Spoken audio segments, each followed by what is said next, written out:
Maman, mettre des statuts de tes moutouki là sur WhatsApp, ça ne fait pas de toi une e-commerçante. Tu n'es même pas un peu dans le e-commerce. Vous voulez savoir c'est quoi l'e-commerce? Je vous dis ça après le générique.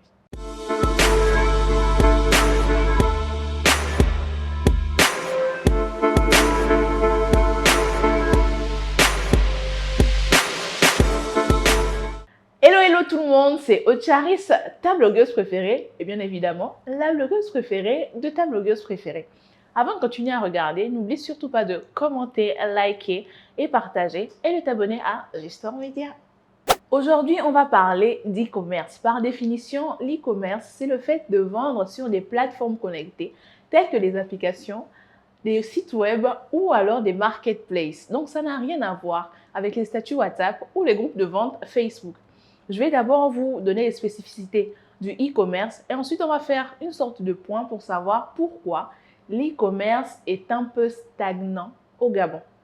Pour parler de e-commerce, il faudrait que votre plateforme réponde à ces critères. Il faudrait que le produit puisse être disponible 24 heures sur 24, 7 jours sur 7. Je ne parle pas de stock, je parle de la disponibilité visuelle. Il faudra ensuite qu'il y ait l'option panier parce que les gens doivent pouvoir faire leur achat, les mettre, les déplacer et évaluer un peu combien ça pourrait coûter.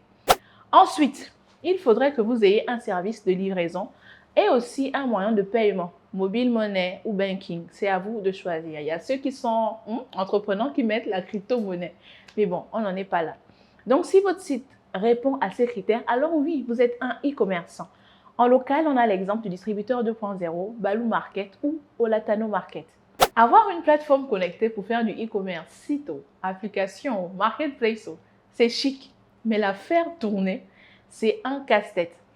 Et en tant qu'actrice du digital, je me suis posé la question de savoir pourquoi les entreprises qui sont sur le net, e-commerce, ne font pas plus de 3 ans dans leur activité.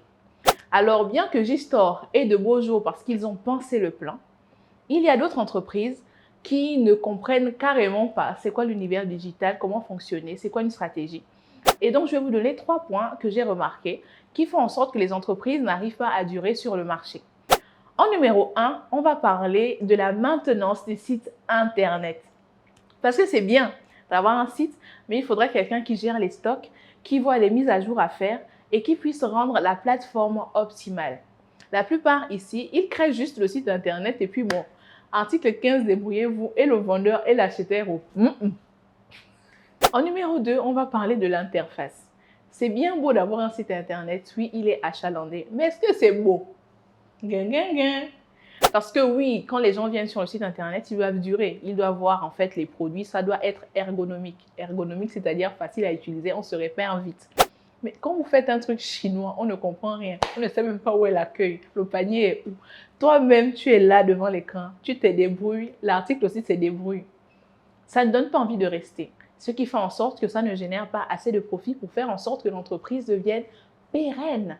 En numéro 3, et ça c'est le numéro le plus important, pourquoi lancez-vous une plateforme en ligne? Vous ne devrez pas lancer un site e-commerce parce que c'est un buzz ou que les autres vous ont dit que ça rapporte beaucoup. De la même façon, ça rapporte beaucoup, ça demande énormément de finances. Parce qu'il y a le développeur, il y a la partie des commerciaux qui doivent aller sur le terrain démarcher les entreprises, il y a la partie où il faut acheter des articles, il faut avoir des stocks, ça demande énormément. Donc, il faudrait avoir une stratégie claire et une vision sur le long terme. Parce que dire que maintenant, vous voyez que ça marche, vous allez prendre 2-3 produits et les vendre, ce n'est pas ça faire du e-commerce. Ça demande une grande préparation. Donc, sachez pourquoi vous lancez une plateforme e-commerce.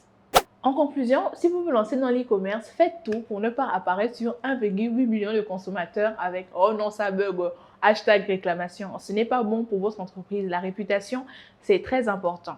Pensez votre stratégie, voyez comment vous allez le faire sur le terrain et surtout, soyez intelligent. Le marché est à prendre. C'était Ocharis pour le vlogcast. Tenez la vie.